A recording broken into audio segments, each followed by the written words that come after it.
ഗണപത് ചിത്രകലാ കൂട്ടായ്മയുടെ നേതൃത്വത്തിൽ Thalakkassery Grammy outdoor സ്റ്റുഡിയോയിൽ നിഴലും നിറങ്ങളും എന്ന പേരിൽ സംഘടിപ്പിച്ച ഏകദിന ചിത്രകലാ ക്യാമ്പ് സമാപിച്ചു.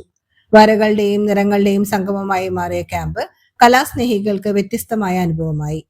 പ്രശസ്ത ചിത്രകാരനും ശില്പിയുമായിരുന്ന ഗണപതി മാസ്റ്ററുടെ ശിഷ്യരുടെ കൂട്ടായ്മയായ ഗണപത് ചിത്രകല ജനകീയമാക്കുന്നതിന്റെ ഭാഗമായി വിവിധ പ്രദേശങ്ങളിൽ എക്സിബിഷനുകളും ക്യാമ്പുകളും സംഘടിപ്പിച്ചു വരുന്നതിന് തുടർച്ചയായാണ് ഗ്രാമിയിൽ പരിപാടി നടന്നത്. ഗുരുസ്മരണങ്ങളെ വരകളിലൂടെ സജീവമാക്കിയ ശിഷ്യരുടെ കൂട്ടായ്മയായ ഗണപത് ഓരോ വരയിലും ഗുരുവിന്റെ സ്മരണകൾ നിറച്ച് സൃഷ്ടികൾക്ക് ജീവൻ നൽകി. ക്യാമ്പിൽ പ്രസിഡന്റ് രേവതി വേണു അധ്യക്ഷത വഹിച്ചു. ബഷീർ തൃത്താല, വിനോദ് മാധവൻ, സുധിൽ കുമാർ, മൊയ്തീൻകുട്ടി പെരുമണ്ണൂർ, മുരളി പട്ടാമ്പി, മണിമുദ്ര, വിജയനാലൂർ, രേണുക PC, രാജേഷ് കരിങ്ങനാട് എന്നിവർ പങ്കെടുത്തു. സെക്രട്ടറി ശശി കോതച്ചിറ സ്വാഗതവും അജയൻ കൂറ്റനാട് നന്ദിയും അറിയിച്ചു.